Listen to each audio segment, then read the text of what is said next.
এগৰাকী উদ্যমী মহিলা হৈছে ৰীতামণি ডেকা আৰু সেই ৰীতামণি ডেকাৰ হাতৰ পৰশত এইদৰে প্ৰাণ পাই উঠিছে প্ৰায় 4 বিঘা মাটিত বগৰী খেতি আৰু এই বগৰী খেতিৰ কিছু দৃশ্য মোৰ কেমেৰা সহযোগ দেখুৱাবলৈ অনুৰোধ জনাইছোঁ বহু লালন পালন কৰি এইদৰে আচলতে তেওঁ প্ৰায় 4 বিঘা মাটিত তেওঁ এইদৰে আচলতে বগৰী বিভিন্ন প্ৰজাতিৰ বগৰী তেওঁ ৰোপণ কৰিছে আৰু আজি 2 বছৰ ধৰি এই বগৰীসমূহ তেওঁ বিক্ৰী কৰি আছে আকৌ বগৰী এইদৰে আচলতে লমা লাগি আছে বগৰী বিক্ৰী কৰিবলৈ তেওঁ আৰম্ভ কৰিছে আৰু ৰীতা ডেকাই এইদৰে বহু ক্ষেত্ৰত কৃষি ক্ষেত্ৰত তেওঁ বিভিন্ন আগবঢ়া এগৰাকী মহিলা আৰু পুনে মই ৰীতা ডেকাৰ মনৰ বতৰা জানিবলৈ চেষ্টা কৰিম যিহেতু অন্য মহিলাতকৈ তেওঁ অলপ ব্যতিক্ৰমী মহিলা যিহেতু তেওঁ নিজে সাহস কৰি এইদৰে আচলতে প্ৰায় 4 বিঘা মাটিত বগৰী খেতি তেওঁ ৰোপণ কৰিছে আৰু এইগৰাকী হৈছে ৰীতা ডেকা মোৰ লগত মই ৰীতা ডেকা পুনে জানিবলৈ চেষ্টা কৰিম বাইদেউ কেনেকুৱা অনুভৱ বগৰী লাগিছে বগৰী পকিবলৈ আৰম্ভ কৰিছে বিক্ৰী কৰি আছে হয় অনুভৱ বুলি ক'লে ভালেই মানে কি বহুত কষ্টৰ মূৰত এখন মোৰ স্বামীয়ে মানে পাতিছিলে তাত তেওঁৰ লগত মই সহায় কৰিছিলোঁ তেওঁৰ লগত লগ লাগি আজি যোৱা বুলি আমি লগাইছিলোঁ যোৱা বুলি খুব বেছি এটা নহ'লে মানে পুলিখিনি সৰু আছিলে যোৱা এনেকৈ অলপ মানে যিমানখিনি খৰচ হৈছিলে সিমান সেই পৰিমাণত আমাৰ লাভটো নহ'লে কিন্তু তথাপি মানে আমি মানে সুখী আৰু যে এখন মানে এনেকৈ কৰিব পাৰিছোঁ বাগান এখন লগাই এখেতৰ বন্ধুৰ পৰা মানে এনেকৈ অলপমান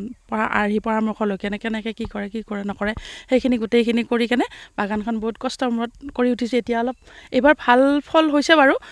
তথাপি মানে যিমান হ'ব লাগিছিলে সিমানখিনি নহ'ল আমাৰ মানে কি আৰু গোটেইখিনি বৰষুণৰ ওপৰত নিৰ্ভৰ কৰা যায়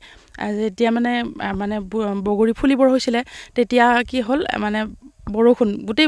বৰষুণ বেছি হ'ল এবাৰ বৰষুণ হোৱাৰ কাৰণে গোটেই বগৰী ফুলখিনি মানে হেৰি হৈ গ'ল সৰি গৈ কাৰণে অলপ ফল কম হ'ল তথাপি এতিয়া বৰষুণৰ অভাৱত আকৌ এতিয়া ফলবোৰ মানে হেৰি হ'ব ধৰিছে মানে সৰি যাব ধৰিছে গছবোৰ শুকাব ধৰিছে এতিয়া অলপ লছ হ'ব তথাপি মানে চলিব আৰু হয় কিমানটা প্ৰজাতিৰ বগৰী ইয়াত মোটামুটি 3টামান প্ৰজাতিৰ বগৰী আছে ডাঙৰ ধৰণৰ আছে আপোনালোকে দেখিছে আৰু আপেল বগৰী আছে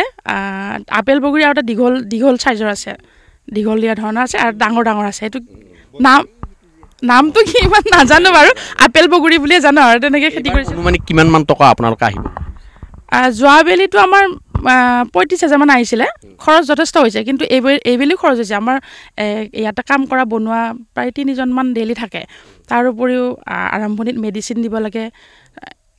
আহিব মোটামুটি যোৱাবাৰ তুলনাত চাগে এবাৰ 60-70 হাজাৰ পাব লাগে আৰু সেয়েহে মানে আপুনি ধৰক এই খেতিৰ বাহিৰে আৰু অন্য কিবা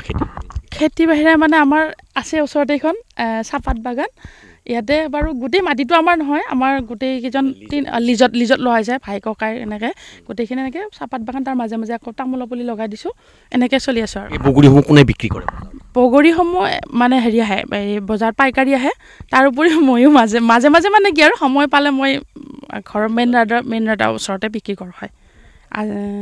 এই এনেকৈ কৰিছোঁ আৰু যিহেতু আপুনি এগৰাকী মহিলা হিচাপে ইমানখিনি আগবাঢ়িছে অন্য মহিলাক আপুনি কি ক'ব অন্য মহিলাকো কওঁ এনেকৈ বহুতৰে আমাৰ ইয়াতে অলপ খেতি বাতি কৰা কষ্ট হয় মানে ইয়াতে আমাৰ আগতে ধান খেতিত বহুত কষ্ট হয় কাৰণে আমাৰ খেতি কৰা মানুহ নাই খেতিৰ বিষয়ে ইমান নাজানো ধান খেতি আৰু গোটেই হাজিৰা মানে কামলাৰ ওপৰত মানে গোটেইখিনি কৰিব লাগে সেই গতিকে আমি মানে এনেকৈ ভাবিলোঁ এওঁ দেখিলে বন্ধু এজন ধুনীয়াকৈ বগৰী বাগান লগাইছে আৰু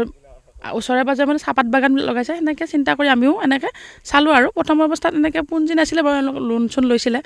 চোন লৈ এনেকৈ আমি এনেকৈ সহায় হেৰি লৈ কেনে গোটেইখিনি আৰম্ভ কৰিছিলোঁ আৰু তেতিয়াৰ পৰা চৰকাৰে বিভিন্ন অভিলাষী আঁচনি আৰম্ভ কৰি আছে তাৰে কিবা আঁচনিয়ে ঢুকি পাইছে নাই তেনেকুৱা চৰকাৰী আঁচনি আমি এতিয়ালৈকে কৰা নাই এবাৰ আহিছিলে কিবা এনেকুৱা হেৰিৰ কাৰণে মাটিটো তেতিয়া মানে বগৰী বাগান লগা নাছিলোঁ তেতিয়া আৰম্ভ কৰিম বুলি ভাবিছিলোঁ মানে তেওঁলোকে অলপ হেৰি কৰিছিলে কৈছে বাইদেউ ইয়াতে খেতিৰ কাৰণে আপোনালোকে হেৰি কৰিব কিবা এনেকৈ সুবিধা কৰি দিব বুলি তাৰপিছত নাহালে কিন্তু তাৰপিছত বগৰীলৈ আমি নিজৰ পইচাই মানে ধাৰ ধুকৰ কৰি কেনে এনেকৈ আৰম্ভ কৰিছিলোঁ আৰু এতিয়া বাৰু ধাৰ চাৰবিলাক মানে বেংকৰ লোন লোৱা আছে লোনৰ পইচা তেনেকৈ তেওঁ অলপ হেৰি কৰি আছে আৰু মানে বগৰীবিলাক যেতিয়া লাগিছে পকিছে খুব ভাল লাগে বহুত ভাল লাগে মই এনেকৈ ৰাস্তাত মই যেতিয়া বিক্ৰী কৰোঁ মানুহক মই ঘৰৰ বগৰী লৈ যাওক এটা খাই চাওক এনেই বহুত এনেকৈ খুৱাই দিওঁ কাৰোবাক দি পঠিয়াওঁ খুব ভাল লাগে আৰু নিজৰ বুলি কৈ ভাল লাগে কিন্তু মই এনেকৈ কোনোদিন কেতিয়াও এনেকৈ ৰাস্তাত বা বজাৰত এনেকৈ বস্তু কেতিয়াও বিক্ৰী কৰা নাছিলোঁ মই তেনেকুৱা হেৰি পোৱা নাই কিন্তু মোৰ নিজৰ খেতি বুলি কৈ মই লাজ কৰা নাই একো মানে ভয় কৰা নাই লাজ কৰা নাই কাক কি লাজ কৰিব লগা আছে সেইকাৰণে মই নিজেই ৰাস্তাতে কৈ কেনে মই ইয়াতে বিক্ৰী কৰিম দিয়ক বুলি কেনে মই নিজেই তাতে সদায় মানে ৰাস্তাত বহি কেনে বিক্ৰী কৰি আছোঁ এতিয়া অকণমান খুব বেছি লাভ নহ'লেও মানে হেৰি আৰু মানে দিনটোত হয় আৰু অলপ কিবা পইচা কেতিয়াবা 1400 কেতিয়াবা 2000 এনেকুৱা হয় আৰু সদায় প্ৰতিদিনে মানে সময় নাপাওঁ তেনেকৈ আমাৰ ছোৱালী এজনীয়ে তাইক মই গোটেই স্কুলত অনা নিয়া দায়িত্ব মানে এনেকুৱা টিউশ্যন থাকে আনিব লগা হয় আকৌ ঘৰত কোনোবা আলহী আহিলে মই কেনেকৈ যাব লগা হয় আমাৰ ঘৰৰ পৰিয়াল বুলিবলৈ ভাই ককা আছে বহুত 7জনে হয় কিন্তু আমাৰ পৰিয়ালটো সৰু পৰিয়াল 3জন ছোৱালী এজনী মোৰ হাজবেণ্ড আৰু ময়ে গোটেই মানে তেওঁ এটা বাগানত লাগি থাকিলে মই মানে বাহিৰত যিখিনি কাম আছে কামখিনি কৰিবলগীয়া হয় মোৰ লগত স্থানীয় আৰু এগৰাকী ব্যক্তি আছে দুলু শৰ্মা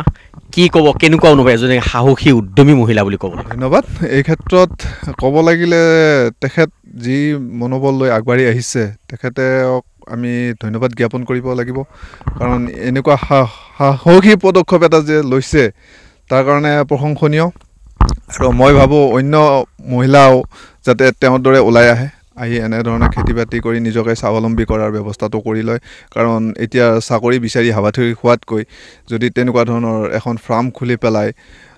যদি নিজকে স্বাৱলম্বী কৰিব বিচাৰে তেতিয়াহ'লে এনেকুৱা ধৰণৰ কৰিলে ধৰ বেছি ভাল হয় মুখ্যমন্ত্ৰীয়ে যিহেতু মহিলা সবলীকৰণৰ ওপৰত বিশেষ পদক্ষেপ গ্ৰহণ কৰিছে ইও এক নিদৰ্শন বুলি ক'ব লাগিব হয়নে বাৰু কেনেকুৱা হয় সেই মুখ্যমন্ত্ৰী মহোদয়ে যি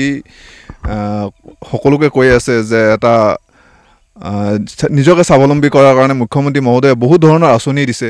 যেনেকুৱা এতিয়া লাখপতি মহিলা আঁচনি এটা লৈছে তাত যদি মহিলাসকলে পইচাটো মানে কি বেলেগ ধৰণে খৰচ নকৰি যেনেকুৱা এনেকুৱা ধৰণৰ যদি আঁচনিবিলাক নিজেই ব্যৱস্থা কৰি লয় তেতিয়াহ'লে মোৰ বোধেৰে তেখেত আগতকৈ আৰু অধিক শক্তিশালী বা স্বাৱলম্বী হ'ব পাৰিব মোৰ লগত তেওঁৰ স্বামী আছে কেনেকুৱা অনুভৱ বুলি ক'লে ভালে মোৰ দেউতাও খেতিয়কেই আছিলে গতিকে মই মানে তেনেকেই মানে নিজকে খেতি কৰি বা হেৰি কৰি কেনে স্বাৱলম্বী হ'ব বিচাৰিছোঁ আৰু কেইটা ভেৰাইটিৰ বগৰী আছে ইয়াতে 3টা প্ৰজাতিৰ আছে এটা আছে থাই আপেল আৰু এটা আছে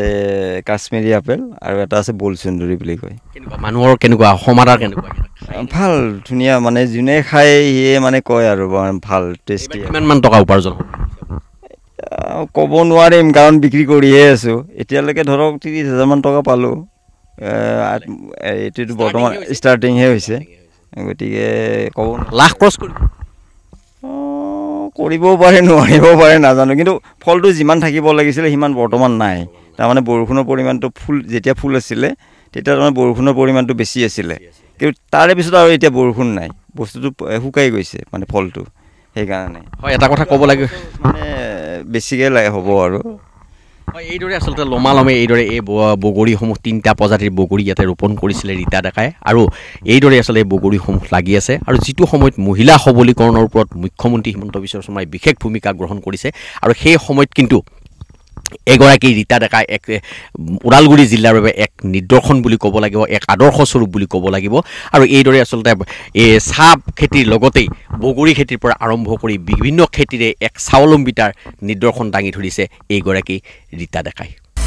আপুনি বিচৰা বাতৰি পাব কেৱল নিউজ 18 এপত নিউজ 18 এপ ডাউনলোড কৰিবলৈ স্কেন কৰক এই QR কোড গুগল প্লে ষ্টৰতো পাব এই নিউজ 18 এপ